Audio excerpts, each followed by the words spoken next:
Presidir una comunidad parroquial. Este es el tema de mi discurso que articularé en 3 pasos.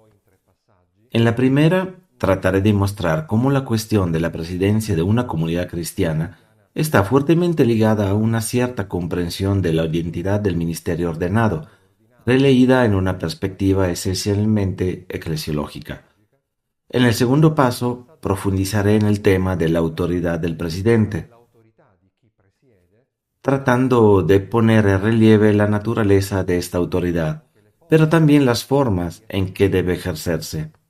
Y finalmente, en el tercer pasaje, trataré de decir cómo en el servicio de la presidencia, en una perspectiva de iglesia sinodal, pide la superación de ese monopolio ministerial multisecular del párroco en favor de una activación de la riqueza carismática y ministerial de quienes pueden participar en el ministerio del uno, en este caso del párroco. Voy a dar el primer paso. La presidencia de una comunidad, en este caso hablamos de la parroquia, tiene que ver radicalmente con la identidad del ministerio ordenado, en este caso del sacerdote. Y este aspecto debe ser bien considerado porque encuentra su fundamento en esa transición que tuvo lugar entre el Concilio de Trento y el Vaticano II, desde una visión cultural del sacerdocio dependiente y enraizado en la relación con la Eucaristía, considerada en su valor sacrificial, a una visión que lea al ministerio ordenado, por lo tanto, ya no solo el sacerdocio en una dinámica esencialmente racional con respecto a lo que son los 3 grados del orden, el episcopado, el sacerdocio, el diaconado, y todo el pueblo de Dios, que es un pueblo de bautizados totalmente caracterizado como pueblo sacerdotal, todos participando en el sacerdocio de Cristo, con la diferencia de que si en él todos participan del sacerdocio bautismal, solo unos pocos están llamados a ejercer el sacerdocio ministerial, que sin embargo es función de todo el pueblo de Dios. ¿Qué tenía de particular la visión tridentina del sacerdocio? Hay que decir que esta visión estaba ligada a una lectura esencialmente sagrada del ministerio del sacerdote, que lo convertía en una especie de intermediario entre Dios y los demás creyentes. Y la imposición de esta visión cultural ha llevado a concebir el sacerdocio ya no como un servicio a la comunidad cristiana, sino como una realidad definida en sí misma, definida por el poder de consagrar el pan y el vino, tan despegado de cualquier relación esencial con una comunidad. Cuando esta visión se radicalizó en una perspectiva sacra, llegó a separar el sacerdote en su especificidad de los demás cristianos, decretando también una clara superioridad en virtud del poder del orden. Con la visión eclesiológica madurada durante el Concilio Vaticano II, la Iglesia es concebida como un misterio que se realiza en la historia y que se realiza en la forma del pueblo de Dios, cuyos sujetos están todos dotados de igual dignidad filial y fraterna. De esto se deduce que los ministros ordenados no pueden ser vistos en el orden de superioridad sobre los demás cristianos, sino más bien en una dimensión de servicio a ellos y a toda la Iglesia. Y así, según esta perspectiva, la identidad del ministro ordenado, y lo que nos interesa aquí, es la del sacerdote. Ya no es una identidad exclusiva o una identidad egocéntrica, pero es una identidad comunicativa, esencialmente relacional, precisamente porque se sitúa dentro y en función del santo pueblo de Dios. En ese contexto, el ministerio ordenado debe ser entendido como un servicio esencial a favor de todo el sujeto eclesial, porque está enraizado en lo que es la memoria apostólica, y esto a través del ejercicio del triple munus. De esta manera, entonces, entendemos cómo el anuncio de la palabra y el gobierno sirven para mantenerla arraigada, la Iglesia y el testimonio apostólico. Es precisamente donde se sitúa el servicio a la presidencia de la comunidad. Así que no podemos imaginar una presidencia de la Eucaristía que no tenga alguna conexión intrínseca con la presidencia de la comunidad, que ciertamente proviene de la celebración eucarística. Y sin embargo, esta presidencia es un servicio para que ninguna dimensión de la Iglesia tome un camino diferente del que nos ha transmitido la memoria apostólica. Eso explica también por qué no es posible imaginar ámbitos de la vida eclesial que estén separados del servicio de la presidencia sacerdotal. Y aquí, si nos referimos a la lección conciliar del Vaticano II, podemos encontrar una confirmación de lo que estamos diciendo. De ahí la referencia a la descripción del papel del párroco dentro del decreto Christus Dominus en el número 30. En este texto se describe en primer lugar el papel del párroco, a partir de las relaciones que definen su figura y su servicio. Por lo tanto, la relación con el obispo, la relación con los otros sacerdotes, con los fieles, con los cooperadores pastorales laicos, con los vicarios parroquiales. Así que, en primer lugar, una descripción y una perspectiva relacional, pero también en ese número 30 de Christus Dominus se describen las funciones, las tareas que le son propias en la cura animarum. Es el pastor de una comunidad que le ha sido confiada. En una lectura superficial de este texto de Christus Dominus, número 11, se diría que nada ha cambiado en el Vaticano II con respecto a lo que era la visión tridentina del ministerio del párroco, especialmente en referencia a la cuestión de la cura animarum. Sin embargo, si leemos el texto con especial atención, nos damos cuenta de que no es simplemente una repetición de la lección de Trento, porque encontramos en ese texto algunas novedades interesantes. ¿Qué hay de nuevo? En primer lugar, una referencia esencial al hecho de que el anuncio de la palabra de Dios a todos los fieles es el principio de la dinámica eclesial. El anuncio de la palabra de Dios como tarea que concierne a quienes presiden la comunidad es ante todo una realidad que hace la Iglesia. Es una realidad que genera una dinámica eclesial. Este es un elemento sumamente interesante. A esto añadimos otros. Por ejemplo, la conexión tan estrecha entre la vida comunitaria y la liturgia, hasta el punto de que la liturgia, como también nos dice Sacrosanctum Concilium, es una manifestación y realización de la vida comunitaria misma, especialmente la Eucaristía. Y luego, en ese número 30 de Christus Dominus, encontramos alguna referencia a la subjetividad de los laicos y al hecho de que la parroquia se sitúa dentro de un horizonte más amplio, que es el de la iglesia local. Estos son elementos nuevos que no deben pasarse por alto. Al mismo tiempo, sin embargo, también debemos decir que ese texto de Christus Dominus número 30, de hecho, todavía se mantiene en una lectura de la vida comunitaria fuertemente centrada en el párroco, es decir, en el papel del uno que asume todo el poder, dirige y toma decisiones en la comunidad. Si la relación con el obispo está obviamente salvaguardada.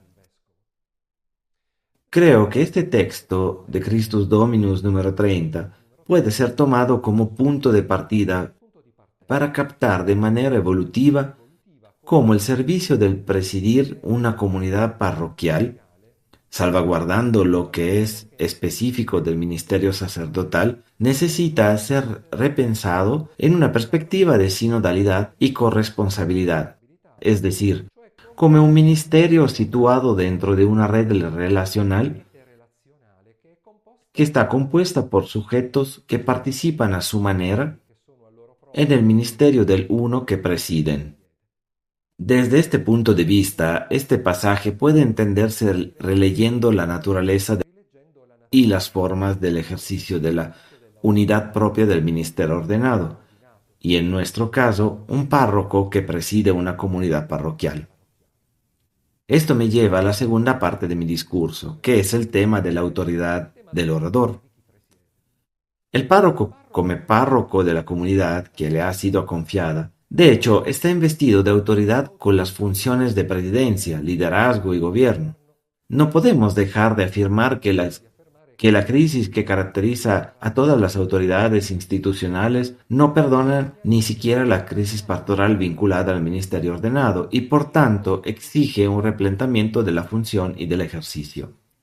Creo que se trata de purificar el sentido y la práctica de la autoridad en la Iglesia de tantas formas de ambigüedad que de alguna manera derivan de una asimilación bastante fácil con las autoridades de las instituciones mundanas. Nunca antes la palabra de Jesús sería tan válida como en este caso. No lo será entre ustedes. Y para que no sea tan evidente que la autoridad de la que estamos hablando no puede ser asimilada ni a la de los soberanos absolutos, con los que en el pasado desgraciadamente se ha identificado sociológicamente, ni a la de una autoridad que simplemente se delega democráticamente y dependiente de la opinión de mayorías que varían, que cambian. Comprender la diferencia indicada por el Evangelio en referencia a la naturaleza de la autoridad entre los discípulos de Jesús, hay que hacer referencia a la visión de comunión de la Iglesia, en la que los bautizados y los ministros se caracterizan ante todo por la misma obediencia del Evangelio y a través de él, a Cristo. Entonces, si hay una razón subyacente que motiva el servicio de la autoridad pastoral, es que es una función de esta obediencia común al Señor. Y este servicio solo puede ser ejercido y aceptado en una experiencia de comunión, fe y amor por Cristo, así como en un compromiso común con el discipulado. En otras palabras, solo a la luz de la fe podemos comprender la función y el uso correcto de la autoridad en la Iglesia. Saber discernir cuáles son las formas concretas, adecuadas, frente a las que no lo son o incluso pueden ser inadecuadas. Puedo dar un par de ejemplos de esto que muestran una interpretación inapropiada de la autoridad en la Iglesia. La primera referencia podría ser la forma en que se lee la autoridad en un sentido paternal. Definitivamente no es una forma que podamos reconocer como adecuada. Es decir, la antigua forma del padre de familia patriarcal que gobierna con una autoridad indiscutible, tal vez reclamando la razón de su autoridad y por lo tanto la riqueza de la experiencia que lo autorizaría a una relación de ese tipo. Por otro lado, el segundo ejemplo puede no ser adecuado ni siquiera a aquella forma más moderna que interpreta la figura del sacerdote como líder de una organización que requiere habilidades y comportamientos particulares para lograr los objetivos de la organización y por lo tanto para poder tomar decisiones acordes con los medios y fines, saber asignar recursos, saber dar indicaciones, saber motivar al personal subordinado, saber asignar tareas. Todo ello dentro de una visión pragmática, utilitarista del mundo, simplemente es decir, orientado a la consecución de los objetivos. Y por lo tanto una visión del líder como gestor de una organización, por supuesto. No pretendo en este contexto demonizar la posibilidad de recurrir a algunos modelos de liderazgo útiles para leer el servicio de la autoridad en la Iglesia. Absolutamente. Más bien, creo que la singularidad de esa organización, que es la Iglesia, debe ser salvaguardada sin desvirtuar sus objetivos, con una simple adaptación de los modelos organizativos de otras realidades, aunque estén estructurados como una organización. Por esta razón, creo que pueden surgir bien los rasgos propios de la naturaleza y el ejercicio de la autoridad pastoral, en nuestro caso de quienes presiden una comunidad parroquial, si trabajamos elaborando significados a partir de, yo diría, desde la propia etimología de la palabra autoridad. Y así la palabra autoritas pone en cuestión al que es autor, es decir, al que promueve al primero, que produce alguna actividad, al que responde de sí mismo con su palabra. con la su acción es capaz de provocar un cambio, de crear algo. De acuerdo con estos significados, la autoridad tiene que ver con el proceso de generar, de traer la existencia, de hacer crecer a los demás, haciéndolos a su vez autores en primera persona. Y así, a diferencia del líder que está enfocado en organizar y lograr metas, en cambio, la autora se centra en el cuidado, en el crecimiento de los sujetos, para que a su vez puedan convertirse en autoridades responsables. Y me parece que la autoridad de Jesús va precisamente en esa dirección. Entonces, la autoridad de la comunidad que preside puede encontrar un significado muy apropiado en este modelo de autoridad de Jesús, aunque solo sea por el hecho de que estaría dirigido a poner a la gente en contacto con la autoridad de las palabras y hechos de Jesús. Y así, este modelo de autoridad encuentra su concreación en la práctica de las virtudes evangélicas del buen pastor del que habla el Evangelio. Esto me lleva al tercer punto de esta intervención, que resumiría con este supuesto. Lo que preside en una comunidad parroquial no tienen que hacerlo todo. Me parece muy interesante y también apropiada para nuestro tema una ejemplificación que un canonista belga, Alphonse Borrat, hace en una de sus contribuciones sobre los diferentes modelos de interpretación de la tarea de presidir una comunidad. Dice que está en primer lugar el sacerdote, es decir, el párroco que hace todo o casi todo. Y aquí tenemos un comportamiento monopolístico. Las motivaciones o razones de esta actitud pueden ser muchas, tal vez la educación recibida, la espiritualidad sacerdotal, el sentido del sacrificio, una especie de perfeccionismo, una falta de confianza. Luego hay un segundo tipo de sacerdote y párroco que te permite hacer todo o casi todo sin comprometerte en lo más mínimo. Y aquí estamos en el nivel de la resignación, a menudo sin razón alguna. Probablemente a fondo hay una crisis del ministerio ordenado en sí mismo y de quienes lo interpretan, por lo que hay una crisis que se realiza en una delegación. Luego también está el sacerdote que hace esto. Sucede, pero sin siquiera comprometerse. Y aquí hay una variable de la actitud anterior en la que el sacerdote actúa un poco como si fuera el último de los mohicanos. El sacerdocio ya no tiene futuro y por lo tanto el sacerdote quiere preparar a los laicos para reemplazarlo. Esto no es tanto una renuncia, sino que es una verdadera huida hacia adelante. Y luego está el sacerdote que hace juntos, es decir, colabora literalmente, es decir, que trabaja con su comunidad, coopera con los otros bautizados, sus hermanos y hermanas en la fe, según la diversidad de carismas, vocaciones, tareas de ministerios y según la especificidad de su propio ministerio de presidencia. Y aquí el párroco articula su ministerio con la diversidad de ministerios, especialmente con el diaconado, pero también con los otros ministerios confiados a los laicos.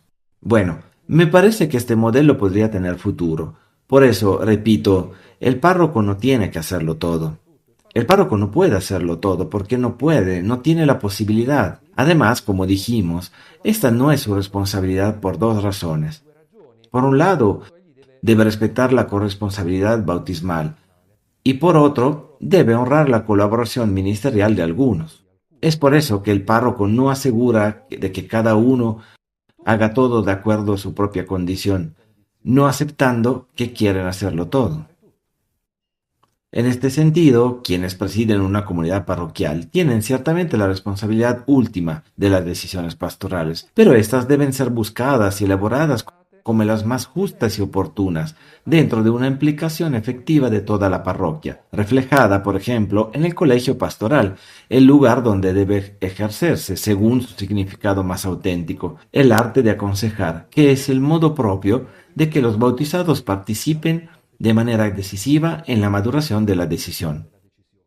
A este respecto, será necesario comprometerse a que en ninguna comunidad parroquial falten estos organismos, que deben funcionar no como caja de resonancia de decisiones ya tomadas en otros lugares, tal vez por el párroco, por un pequeño grupo de sus colaboradores, sino como un lugar de discernimiento del ejercicio del sensus fidei fidelium, de construcción de consenso. Lo que está en juego, obviamente, es el replanteamiento de la organización de la vida parroquial y de todo, la relación entre los ministros ordenados y laicos. Un replanteamiento que se ha vuelto urgente en estos tiempos. El proceso sinodal en curso podría ser una vía providencial para poner una mano seria y unánime a esta esperada renovación.